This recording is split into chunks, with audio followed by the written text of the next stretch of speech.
Hello, physiological psychology. On an upcoming class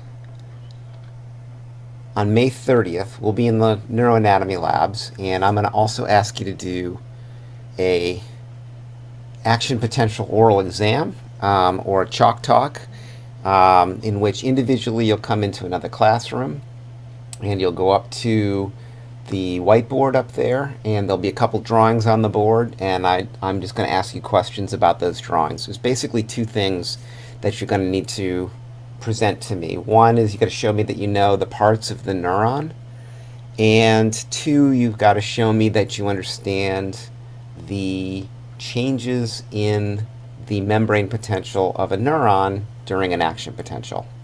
So the drawings on the board will look like this. Something like this anyway.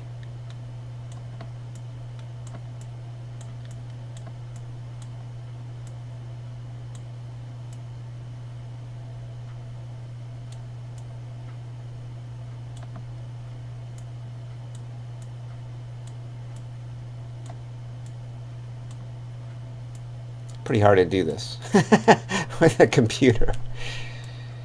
All right, and then I'm just going to basically ask you to not necessarily label the drawing, but just point to things and tell me what you see. So you would say, this right back here are the dendrites. That's where the information comes into the neuron. This is the cell body or soma. This is the axon, and then these are the nerve terminals down here.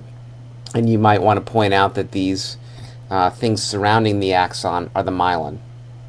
All right, and then I'll ask you, where on there does the action potential begin? And the correct answer to that is it begins right here at the axon hillock. Why does it begin there? It's because that's the first place on the neuron where you find voltage-gated sodium channels, and those are critical to the action potential. Basically, action potentials start when voltage-gated sodium channels open up. Okay. So then we're going to also deal with a voltage by time graph of the action potential.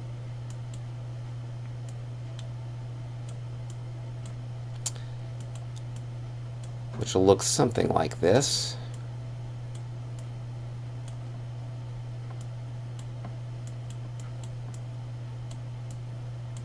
That's a plus 30 right there.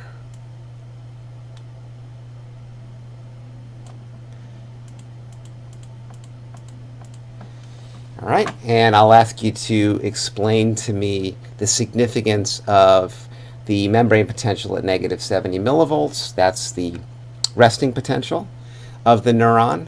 The resting potential will change as the neuron is stimulated by other neurons, or if it's a sensory neuron, by some kind of sensory stimulation.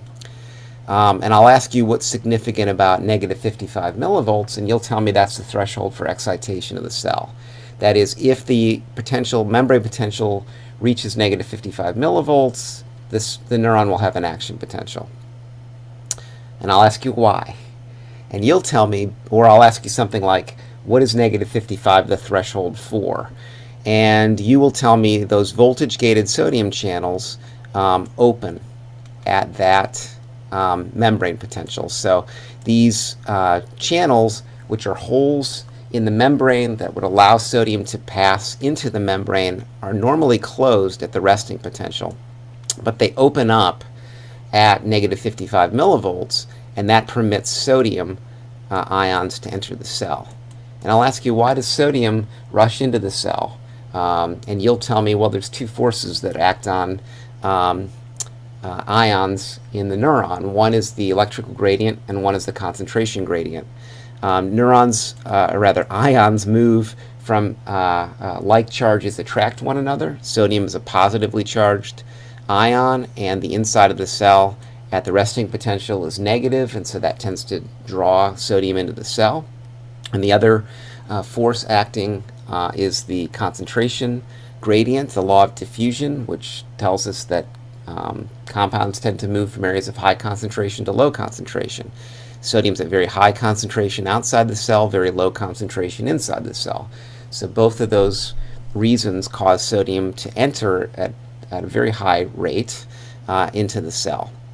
And because sodium is a positively charged ion, as more and more of that sodium comes into the cell, the membrane potential is going to be affected by that positive ion coming in, and the membrane potential will get more and more, less and less negative, which we call depolarization, as we're going toward a neutral membrane potential.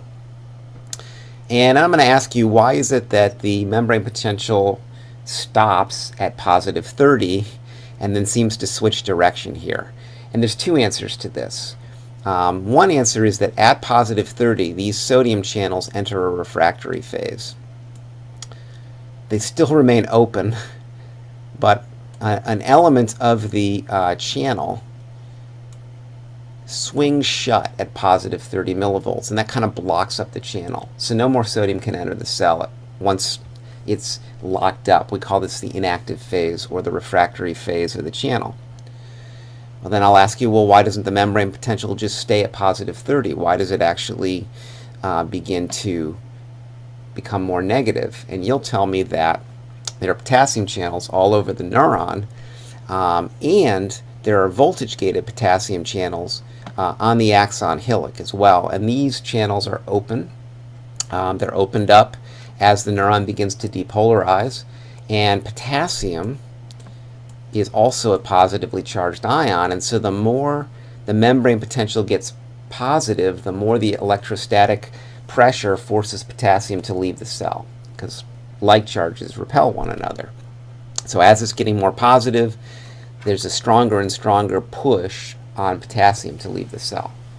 Also, potassium's at much higher concentration inside the neuron than outside the neuron, and so the concentration gradient also operates to push potassium out of the cell.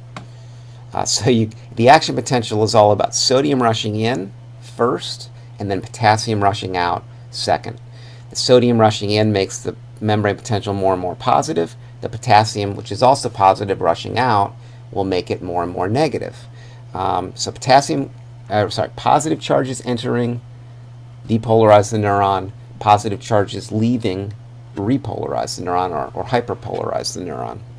So at this stage, no more sodium can enter, but potassium can leave, and it leaves in a hurry, and that leads to a restoration of the resting potential.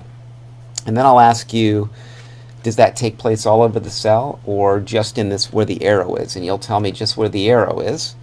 And then I'll ask you, well, how does the action potential travel its way down the axon? And you'll tell me that's because if we do a close-up of the neuron right here,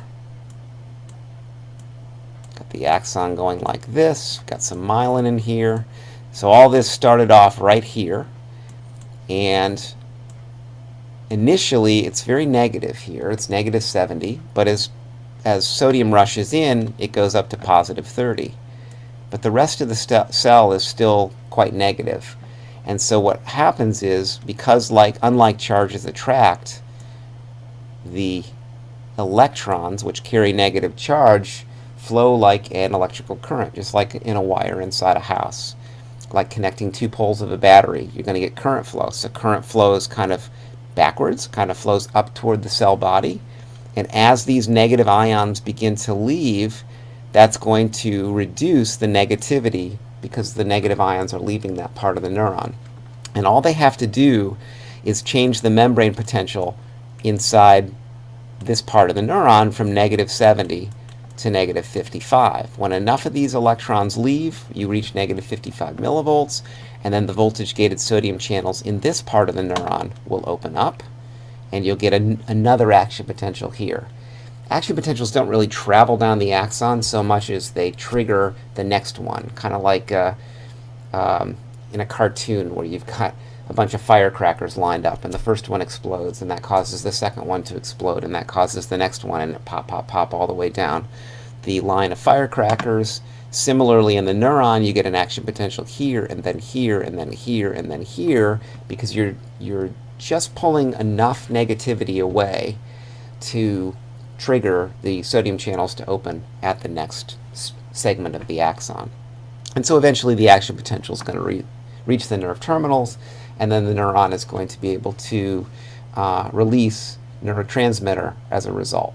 Okay, so that's a lot of information, but basically you need to walk me through the neuron, the 4 different parts of the neuron, and then you need to walk me through the voltage by time graph of the action potential, which is really telling me what opens voltage-gated sodium channels and what closes them, and what potassium is doing at the same time. All right, good luck.